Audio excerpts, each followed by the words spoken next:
Et à quelques heures de l'ouverture officielle, les ânes de Provence cherchent encore leur emplacement. On vient s'installer, mais apparemment tous les parcs ne sont pas montés. Pour l'instant, on a un hébergement provisoire. Il faut dire qu'à quelques mètres de Jean-Paul Blanc, on pourrait s'attendre à être accueilli par ça.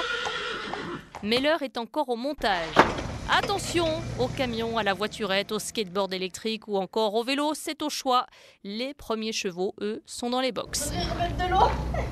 Et pour s'en occuper, des lycéennes de Saint-Paul-Trois-Châteaux, Maëva et Inès notamment. On paille les box, donner à boire, donner du foin et s'occuper des box. Gros travail pour la régie chevaux et pour Aurélien De Bruyne. Et le problème qu'il y a, c'est que beaucoup de chevaux aussi sont habitués à être en extérieur et là ils sont en box. Et qu'ils arrivent à gérer le problème du public autour, des véhicules qui passent, voilà. Il y a une partie stressante, après on fait en sorte que tout se passe bien et qu'ils soient accueillis dans les meilleures conditions. Dans les halls, on s'occupe à monter les magasins éphémères, comme chez Ludivine Rivalin, qui vient du Pontet. Nous sommes en train de finir de préparer notre stand pour l'ouverture. Nous vendons tout le matériel d'équitation, du casque au pantalon, aux guêtres pour le cheval, aux couvertures, aux bridons.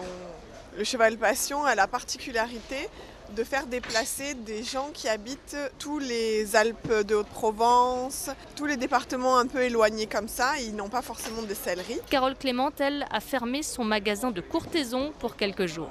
On refait notre sellerie à Cheval Passion. Vous avez fermé à courtaison? C'est fermé, oui. Et là, vous avez tout ramené ici? Le 50% du magasin.